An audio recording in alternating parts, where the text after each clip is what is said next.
You've heard of custom builds for a single player character, but what about custom builds for two characters so you can play as the most legendary duo in all of Warhammer? Gotrek Gurnisson and Felix Jaeger, the Slayer and the Chronicler, travel the world in search of death and glory, and now they found their way to Faerun. But how exactly do they translate to this new world of D&D? Well, let's get to building to find out. This was requested a couple of times in the comments of the last video, so we're doing double the builds because I love you just that much. Big thanks for 60,000 subscribers, let's get to the builds. As usual, we're using Total War as reference both for looks and battle performance, since it keeps things simple. First up, Gotrek. He's of course a dwarf, which we can do easily in Baldur's Gate. This will give him slightly reduced movement speed due to his little legs, proficiency with classic dwarven weaponry, which will come in very handy, dark vision to let us have vision in the dark as the name might suggest, and resistance to poison and poison damage, which are two different things apparently, but both of them useful.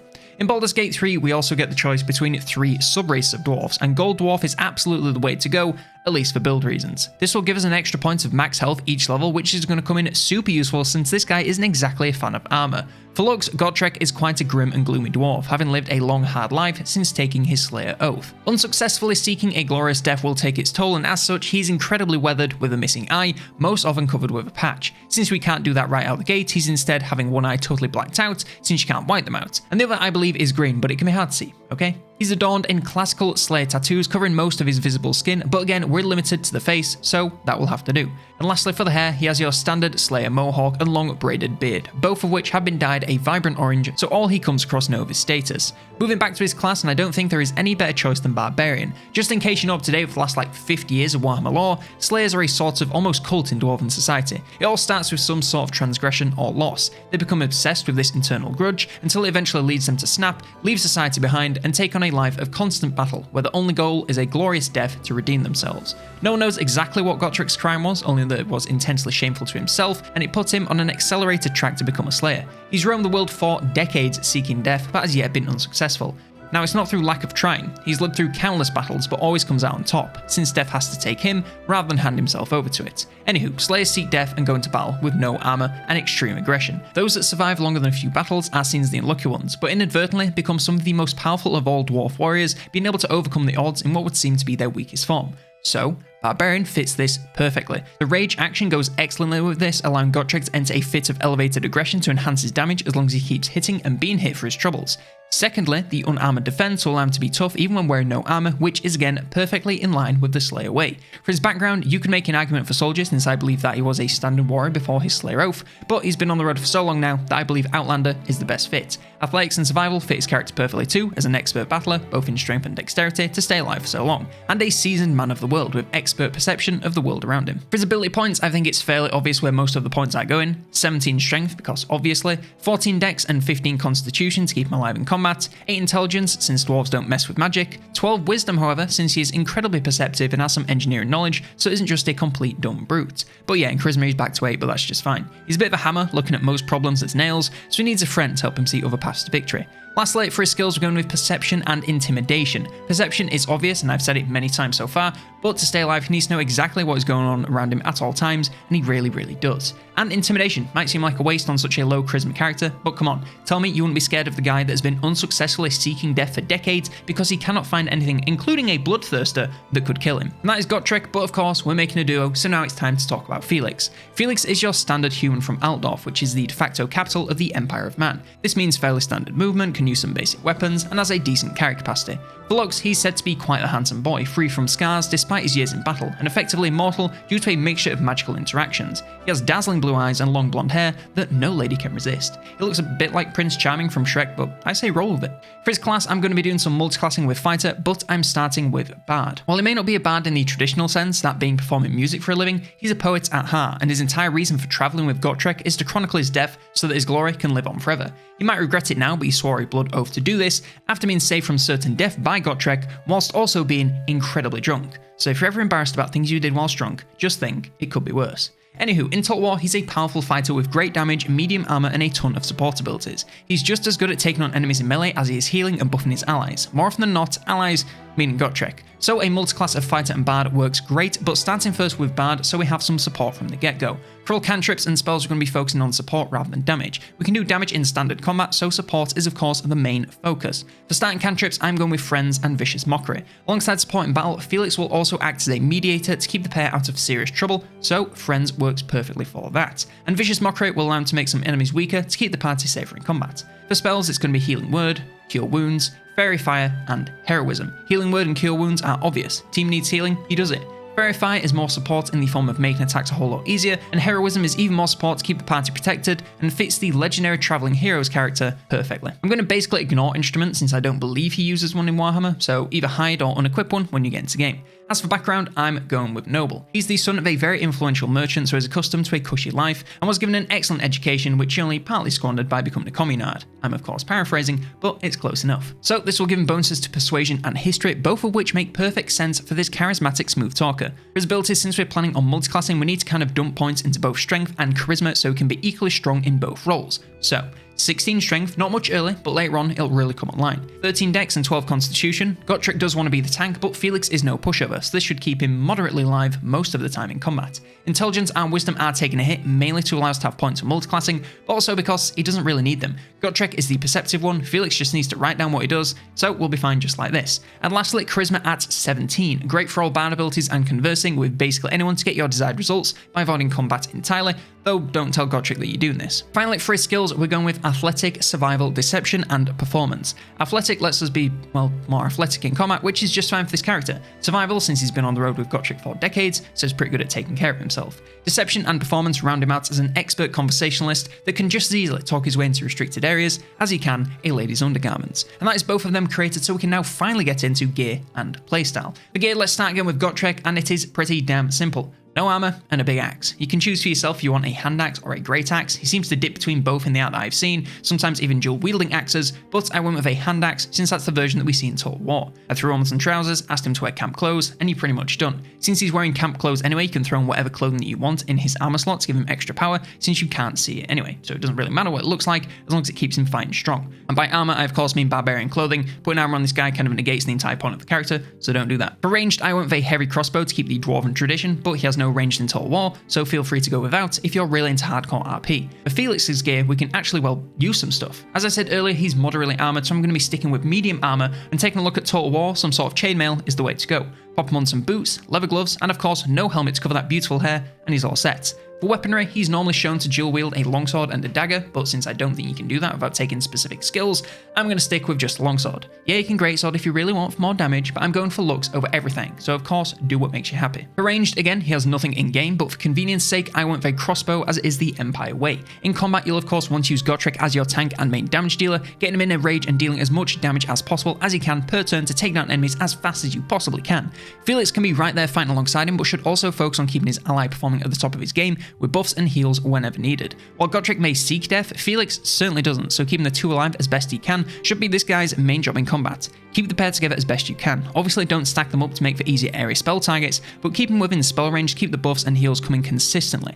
Now for role-playing, gonna cover them both here since they really do work best as a pair. Felix really wants to be your talker, and if you're doing this in single player, probably your main player character. As much as a legendary character as Gotrek is, his grim and direct demeanor can get them into a lot of trouble if he isn't careful, and he never really is. Felix acts as his mediator, getting across the point he's making in a more diplomatic way. He's the pragmatist of the two and comes up with plans that will help Gotrek get what he wants, without also screwing up the world at large at the same time. Where Gotrek probably leans slightly towards neutral chaos in the sense all he wants to do is fight anything he can so that he can finally die, not, chaos. Felix brings the pair closer to neutral good. They're not really part of their respective factions anymore and will work for anyone of good alignment if it will help them reach their goals. They never shy away from a fight and in fact seek out the challenging battles for obvious, glorious, death-related reasons. They'll take on pretty much any job, the more dangerous the better, but only if it's coming from a good place and will be of good to the world rather than evil. For allies, they've worked with all sorts in the past, so again, if they fit on the good side of things, they're a potential ally. I would recommend Gale so you have some intelligence in your party, and then Shadowheart isn't a bad shout as long as you help her with some of the more evil tendencies. Plus, if you're going to get Felix to chat up the ladies, you may as well go with the goth girl because, he can fix her.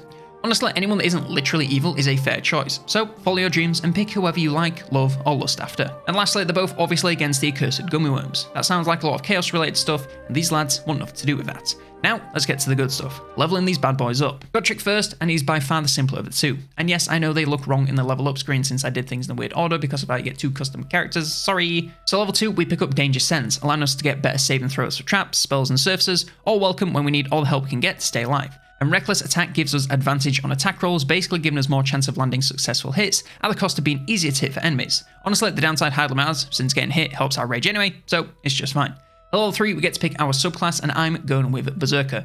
Gotrek keeps away from magic and isn't much of a beastie boy, so this is the only choice. This lets us convert Rage into Frenzy, which unlocks Frenzied Attack and Enraged Throw. Attack lets us make an attack as a bonus action, basically allowing 1 more attack per turn, and Throw lets us throw items or creatures really damn hard to deal bonus damage to a normal throw and knock targets prone. At level 4, we grab our first feat, and I'm going with Savage Attacks, lets us have more chance to deal higher damage in melee, so what's not to love? Level 5, we get an extra attack and more movement speed, both of which will come in super useful in combat. At level 6, we can no longer be charmed, frightened, or calmed down whilst in a frenzy. At level 7, we gain Feral Instinct, which gives us a bonus to initiative and means we can't be surprised. This will let him act sooner in combat, which is never a bad thing for such a high damage dealer. Level 8 is another feat, and this time we're picking up Mage Slayer. In Total War, Gotrek has a bonus when fighting magical targets, so why not bring it over? This will let us be more resistant to close range spells, react to attack nearby casters, and have a higher chance of breaking concentration when attacking enemies. Basically, huge counter to magic if you can get into melee range of casters. Plus it has Slayer in the name. At level 9 we gain Brutal Critical, which allows us to deal an extra die worth of damage every time we get a crit, basically meaning huge critical damage. Level 10 we pick up Intimidating Presence, which lets him instill fear in a target for 2 turns, vastly reducing their combat abilities. At level 11 we pick up Restless Rage, which allows us to stay alive after reaching 0 health once per short rest. It's only 1 HP point, but if it saves him from going down, it can sometimes give you the time you need to get healing to him to keep him in the fight. And finally at level 12 we gain a final feat, and I'm going with Tough for a huge boost to HP. This will keep him alive in those late game battles as an utter tank alongside the obscene damage. Moving on to Felix, who is a little bit more complex. At level 2 bad, we pick up Jack of all trades to give us bonus to all actions, even those we are not proficient in. We also pick up Song of Rest, which will allow us to revitalise the party as if we're taking a short rest, basically giving us another short rest, which can never be a bad thing. And finally, we can also pick up another spell, and I'm going with Vicious Laughter. We're focusing on support, so getting an enemy on the floor laughing and out of combat can be super useful, even if just to set up Gotrek for a massive crit. Level 3, we get our first tier 2 spell, and I'm going with Calm Emotions, which, let's be honest, it's probably going to need to be used to calm down Gotrek. RP-wise, that is. Not natural combat, don't put him out of his rage, that'd be really bad. We can also pick up our subclass, and I'm going with College of Valor since it describes Felix's job perfectly. We're literally witnessing the deeds of the greatest living slayer and preserving them for all time. This also unlocks us Combat Inspiration, which allows us to buff allies, aka Gotrek, when they're performing a range of combat-based actions for damage or defense. Level 4, we can get another cantrip, and I'm going with Blade Ward for some defensive support. For our spell this level, I'm going to pick up Enhance Ability to, well, enhance allies' ability, aka make them better at stuff. Finally, we also pick up our first feat, and I'm going with Lucky. Felix certainly has had some exceptional luck to survive this long, so this lets him keep things in his favour to deal more and take less damage in combat. At level 5 we're going to go into Fighter for some multiclassing action. This of course lets us get Second Wind for some self-healing, which is never a bad thing. For fighting style I'm going with Defense, since we're focusing on support and have plenty of damage already. Keeping this guy alive to heal and support the party is the priority. Level 6 we gain Action Surge, allowing us to reset our actions for that turn, which not only lets us do multiple attacks, but also casts with our Bardic multiclassing. Level 7 we can pick our Fighter subclass, and I'm going with Champion, honestly just to keep things simple. It just makes it easy to hit crits, so nothing not to love. And for our final fighter level at level 8, we can pick up another feat, and I'm taking Defensive Duelist to go with defensive fighting style. This lets us use some reactions to give enemy attacks an increased chance of missing, or at least doing a little bit less damage. For level 9, and we're going back to Bard to close us out, we can pick up our first tier 3 spell, and I'm going with Feign Death. This lets us put allies into a sort of protective coma for 10 turns,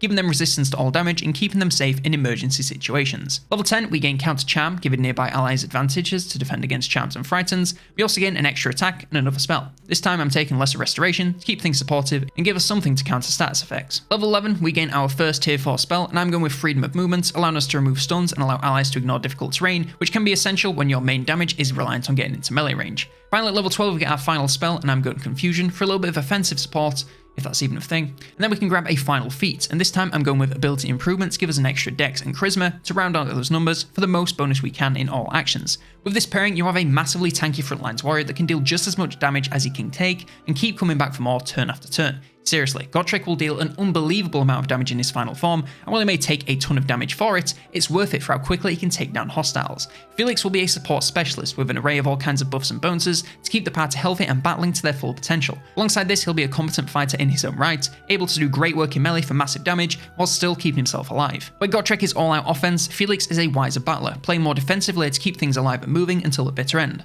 Throw a couple more companions alongside this pair, and you'll be nigh unstoppable. And that is my build, or I suppose builds, for Gotrek and Felix. Let me know if you make any changes in the comments below, and also let me know of any other builds you'd like to see, not just from Warhammer, but anything at all. If you want Master Chief or Ross from Friends, I'll give you my best shot, just let me know. Like, subscribe, and if you want more Baldur's Gate 3 content, then check out this video here to see my Marathi build.